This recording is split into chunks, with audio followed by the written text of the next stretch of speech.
All right, everybody, it's 10 o'clock, and we'll get going here with our first, I'm going to call this summer. Should we declare this summer? It's been nice out. First of our summer downtown downloads. My name is Lieutenant Bill Offeld. I'm a lieutenant with the Specialized Services Division at the Fargo Police Department, and one of the areas that I oversee would be our downtown resource officers and policing of downtown communication with businesses for the downtown area. And so that's what really this download is all about. We're going to talk to you a little bit about what's going on downtown. Then we'll have some time for people to ask questions if need be. If you have to do that, we have these two blue microphone cubes that you can come and grab. And you'll have to just bring that close to your face so you can be heard. It's being streamed live online, and so you'll have to talk into the magic box there for people to hear you, and just make sure you hold that close to your face. So, wait a second now. Here we go. So here's our agenda. We'll be talking about our downtown substation. This is something I talked about our last download in February, just giving an update on where we're at with that. Many of you saw or heard about the parking project that we're working on in the downtown area for rideshare. And we'll give you a little bit of update of where we're at on that and where we're going to go. We're going to look at a little bit of data, some crime data, some calls for service data on what's happening downtown in the last month. A little bit of a plan on how we're going to not only enforce our city ordinances, but engage our community downtown for the summer. And then been having some questions about panhandling and what's legal, what's illegal, what can we do, what should we do. And so we'll do a little bit of an education on that. And so we'll get going here. Our Fargo Police Department substation is going to be located in the new Mercantile building, still under construction. It's scheduled to be done July 1st, I've been told, but sometime in July. What this substation will be, it will not be a substation that's manned 24/7 or that has our record staff there. This will be a place for our downtown officers, whether a downtown resource officer or officers assigned to the downtown beat to do reports, take breaks, meet with people if they need to, keep equipment or gear. And so there will be a presence downtown. Vehicles will be parked there, and there'll be a station presence downtown, but it won't be a place that people will need to come to make reports. That would still be over phone call or come to our Fargo Police Department. And so a couple of the things that will be there will be an emergency phone. Let's say something bad's happening downtown, you don't have a cell phone, or you just want to run to someplace safe. There's going to be an emergency phone there that you could pick up. It'll get you directly to our dispatch, and we'll be able to have cameras to see what's going on down there also.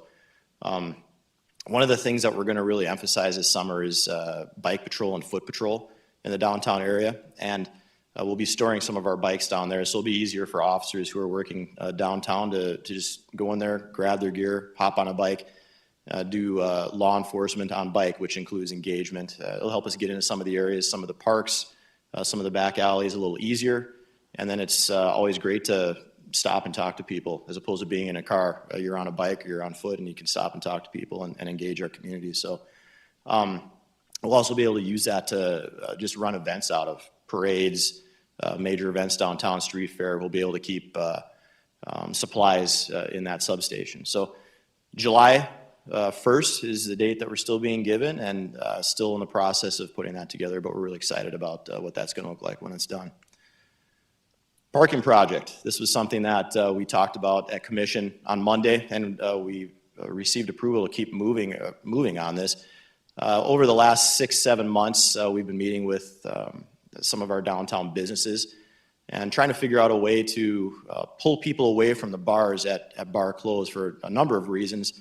Not only some criminal activity that might be happening there, but just congestion of many people that need to be picked up in those bar areas.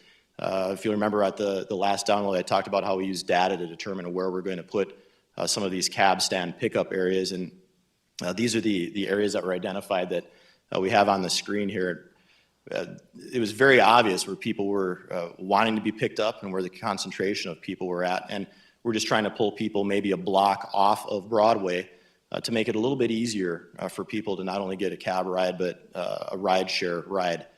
And so those areas, there's 5 areas that we've identified so far. This is a work in progress, but 600 NP, First Avenue, and 5th Street North, 3rd Avenue and 5th Street North, 2nd Avenue and Roberts, and all the way to the north at 6th Avenue and Broadway.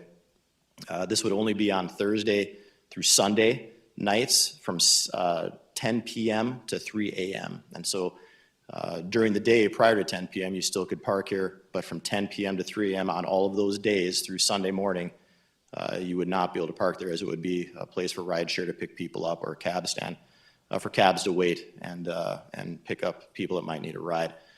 And so a work in progress with this. Some of the direction that we were given from commission the other night was to check out what other cities are doing, maybe take some ADA compliance considerations in mind. We're going to look at some of that and see how far, if it's too far from our local businesses for people to walk, see how far those are, and maybe make some adjustments in that way. So over the next month, we're going to be looking at how we can adjust that, how we can make this even better, and we'll go back to a commission and let them know what we've done. So we'll be discussing things with our businesses, and I'm actually going to contact some other cities and see what they have done to move forward with this type of project. So that's where we're at with that.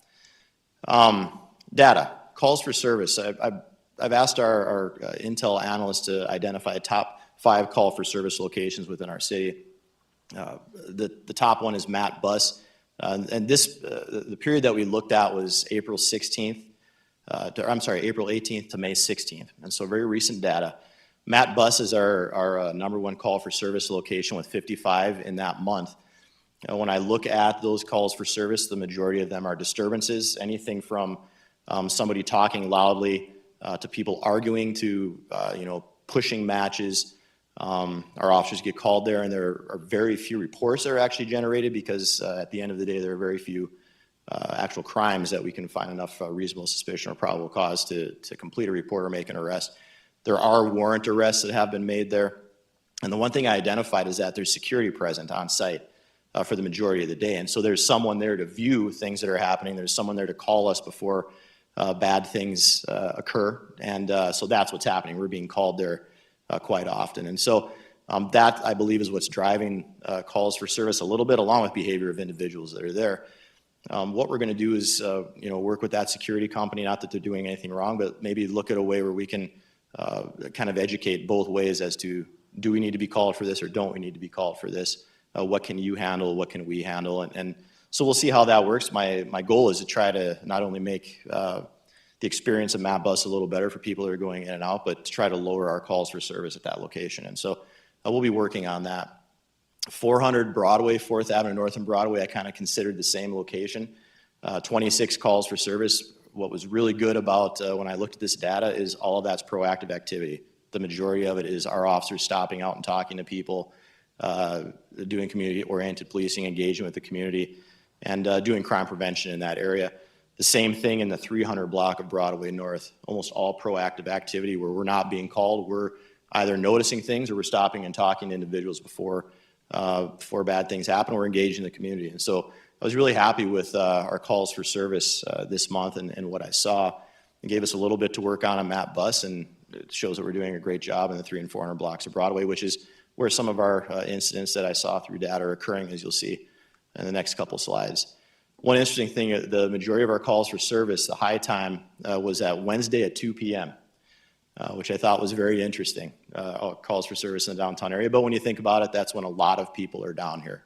And the majority of the calls for service we take are not the assaults or some of the other crimes you think about. It's we're being called to check on people. We're being called for parking issues. We're being called for all kinds of other stuff where we're providing a service to the community. And that's what this is showing, that there are people in the downtown area during the day. And we're engaging and working with the community at that time. So very interesting to see. Now, our case reports, our highest cases that we took, or reports or arrests that we made, were on assaults. We had 9 simple assaults in the downtown area in the last month. A simple assault is where someone might experience pain or a minor injury from an altercation. The majority of these were outside of bars, and the majority of these were with people that were intoxicated. And these all happened, the majority of them were in that 300 to 400 block of Broadway or down NP and Broadway area. And so these are happening late at night with people that are frequenting bars. There was one aggravated assault. An aggravated assault would be serious bodily injury, loss of consciousness, those types of things, and that also happened outside of a bar. Individual was intoxicated and the assailant was unknown. And so those were our high calls for service, 9 simple assaults and 1 aggravated assault or more serious assault.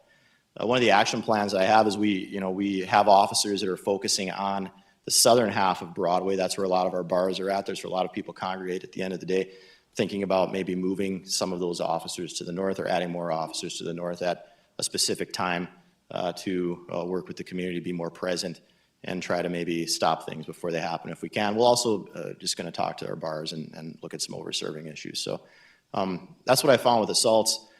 Theft from motor vehicle. This would have been the next one that we had 3 theft from motor vehicles in the last month. One was in the downtown area. It was a stolen license plate. The other 2 were very close to downtown, and it was part of a crime spree that was happening over the last month, where there were many vehicles that were either stolen or broken into within the city, not just in the downtown area, but citywide. There were 2 suspects that were identified and 2 suspects that were arrested in those cases. And so they were able to tie these 2 cases to a citywide kind of crime spree that 2 individuals were causing. And so a really good police work, not only by our Neighborhood Services Patrol Division, but our Investigative Division and Street Crimes to identify these 2 individuals and bring them to Cass County Jail on multiple charges. The one thing I wanted to show, and I took a snippet right out of my crime report that I got from Intel. A lot of people, you'll hear them say, well, I don't know if I feel safe going downtown. I'm worried I'm going to get robbed. There's guns down there and people are shooting down there, and I'm worried about getting killed and homicides. Well, 0 on all of those for the last month, and really when you look, the last many months has been 0 on all of those. And so I just want to make that point, and that's one of the things I want to do to communicate to the public and business owners down here. We have a safe downtown. There are many people that come down here on a daily basis, not only during the day to work, but at night and on the weekends to let off a little steam, to have fun, and to get together with friends. Whenever you put a lot of people in one place, crimes will occur.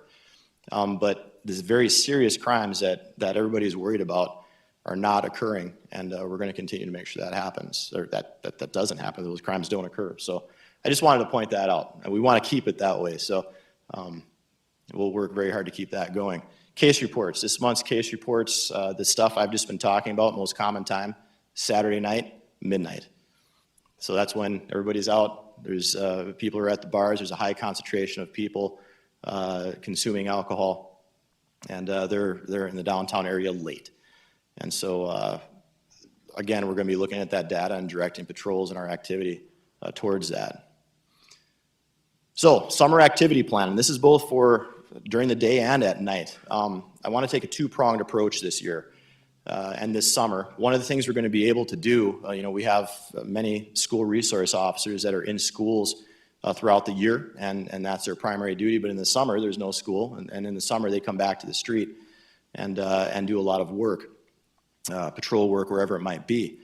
I'm going to bring 2 of them back downtown that were both former downtown officers. One worked in the downtown area for many years, and one worked with our homeless population prior to being an officer with our police department, and have them assist our DROs with this 2-pronged approach. So the first approach is going to be directed patrol to identified areas. And so we're going to look at our intel, we're going to look at our crime numbers, we're going to look at our calls for service, and we're going to say, this is where things are happening. This is where we're going to focus our efforts. And we're going to use our DROs that are present today, our downtown resource officers, along with officers assigned to the specific downtown beats who work 24/7 to focus in those areas. And they're going to take a no-tolerance approach in those areas to the crimes that are occurring in those areas. And so we're going to up our enforcement in those identified areas. And those areas could change from day to day, from week to week, from month to month, just depending upon what we're seeing and what we're hearing. On the other side of that, I want to make sure that we have engagement occurring, and that's what our SROs that are going to be coming down this summer are going to be doing. We're going to make sure that we're not only engaging our public, our businesses, and our current DROs will be doing the same thing. They're not going to be all enforcement, but we're going to devote these 2 officers' efforts to specifically working with our homeless population and some of our other downtown community members.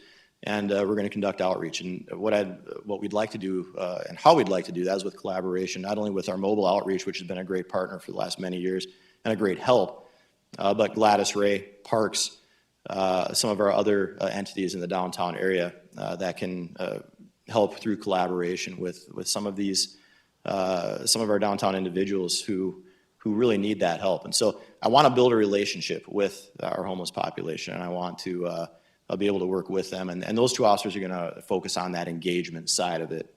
And so that's really the plan. Is it a big shock? Is it something that we've done in the past? Some of it, yes.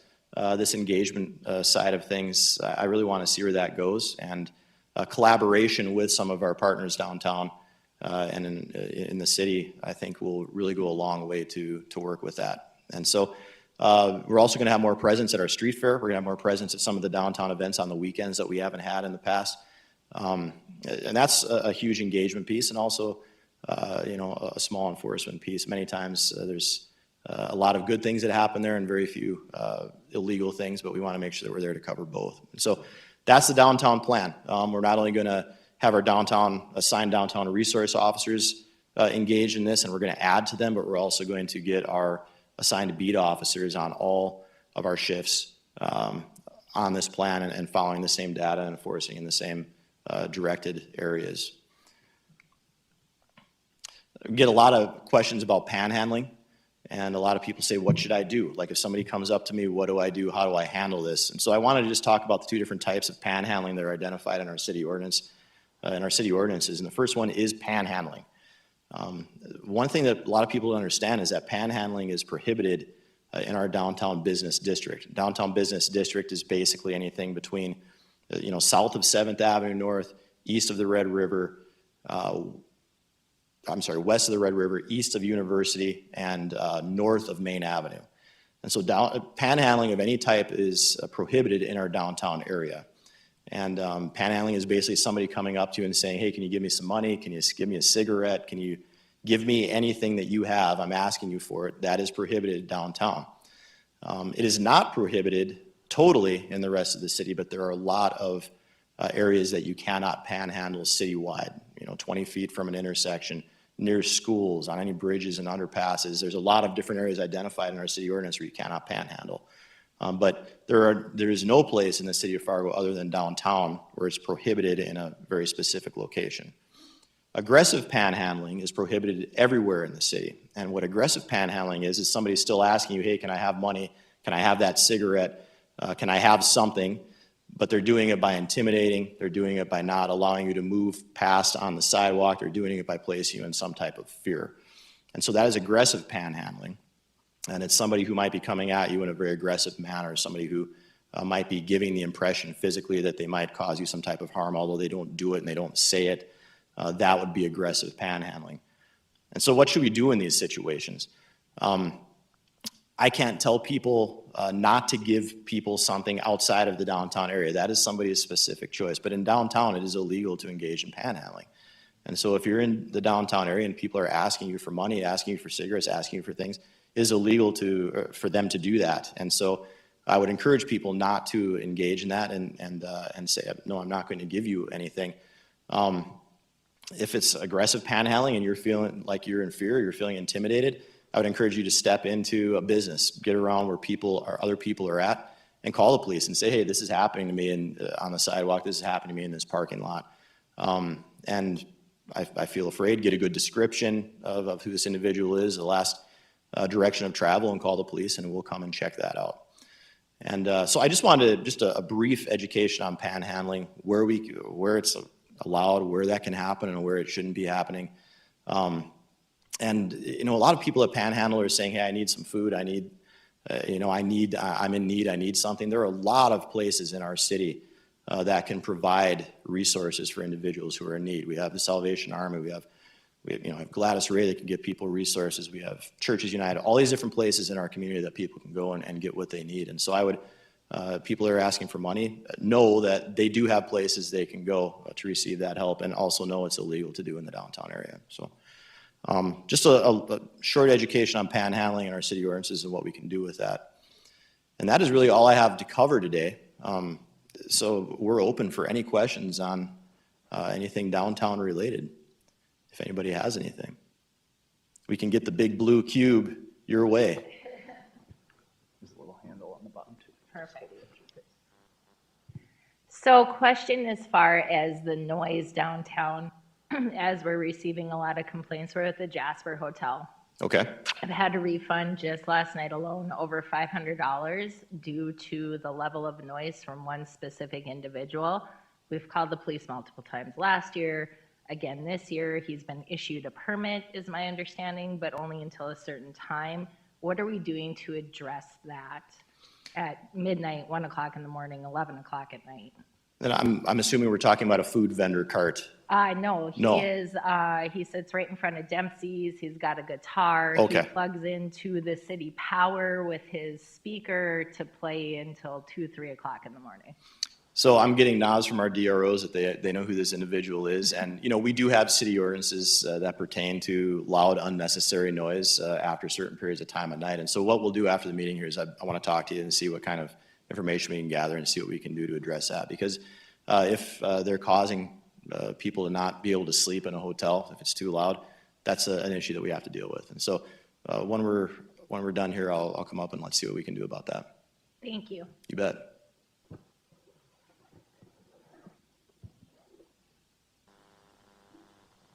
All right. I couldn't have covered everything. I mean, there has to be something that somebody, more than just one question, although it's fine if there isn't, I guess.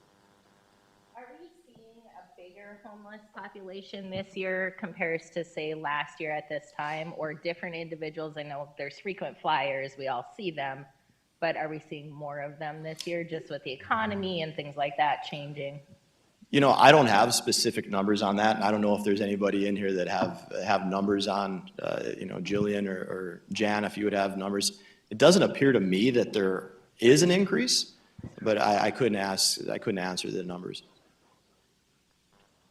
This is a bit awkward. I've never done this. I don't know that we're seeing more people. We have seen a change where we have a few folks that we haven't seen before in town. We're housing people at a faster rate than we ever have. Some of those folks still come downtown, but we know that they're less likely to interact with crisis-driven services and law enforcement and so on. So far, what we're seeing, I would say that the numbers don't indicate that there are more. I think that when there are new faces, then it might feel a little bit like more. But with the engagement center, we're doing everything we can to get enough staff so that we can keep opening longer and longer and longer, so that no matter what's happening downtown, people have a place to refer people. We actually put signage on the building so people know where it's at now, and we are open until 8 p.m. For laundry, showers, locker access, all of those things. We're trying to get activities going as fast as possible so that people have alternatives to just hanging out outside. We're also trying to make sure that all of us are more present downtown, outside of our building as possible, to try to get that engagement going and start talking with people about coming over and getting connected to services. So. Very good. That answer your question? Wonderful. Anyone else? All right. Well, I think that'll be the end of our downtown download. Our next one is scheduled for next month. We'll be doing these monthly throughout the summer. And then as we get into the fall months after August, we will do one last one at the end of the year just to kind of wrap things up. Chief Cebulski, our Chief of Police, is going to come up and say a couple words, and then we'll be done. Thank you, Chief.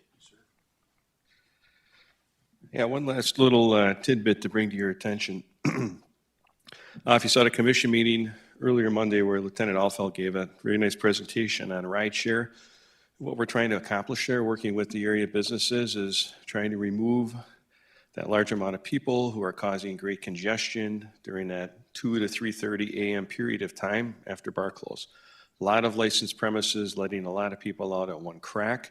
And how do we get people that want to go home out of there quicker? How do we get those rides to them? Because once they turn down the wrong street, they're surrounded by people standing around looking for the rides, and there's all of this confusion and congestion. So that's really a safety issue that plan tries to address, but the commission had a lot of good questions about input and buy-in from businesses and area residents. So I want to just encourage everyone to participate and let us know if you have any thoughts on that, because what we did in terms of that plan is identify areas that are very close to the businesses with some separation, but are not next to residential areas. So as these rideshare folks go to get picked up, we're not further disturbing residents. I think one of the things we're starting to see as downtown continues to evolve is this confluence and in some case conflict with the bar entertainment industry and now people who are either at the hotel or reside downtown and at 2 a.m. expect to be sleeping soundly. Okay, and so I think it's really got to be a collaborative effort to work together and come up with any ideas or solutions to help us kind of find a sweet spot on that where we want the businesses down there, but we also like the residents and the hotel industry and all of that. So I think that's another good collaborative piece. So I encourage anyone with input or ideas to bring those forward to Lieutenant Alfeld so we can continue to work that into our plan. And so as we go forward addressing that, our officers, our DROs are down there every day, and they're dealing with a lot of these issues that are disorder in nature versus crime. And so the extent we can work together, I know a lot of the area businesses have worked with us on what they sell and don't sell. And I think that's another piece that, as we talk to the Liquor Control Board and the Commission, in terms of resident density and business density, that we'd be interested in any feedback so that we can put that into our information and present that as well. But whatever you have to bring forward, we'd be interested in, and we really appreciate the work of our DROs down there and the relationships that they have as we kind of work to address the growth and some of the issues outstanding. And I know that Jan, I think you mentioned, Jan, right, that you've expanded your engagement center activities? Okay, so last year they were still shut down to an extent, so we had limited capacity. She had limited capacity, so we expect that that's going to be a little better this summer as well. But we've still got issues to work on. Okay, I just wanted to throw that out so everyone's aware of that and feels free to provide information and input. Thank you.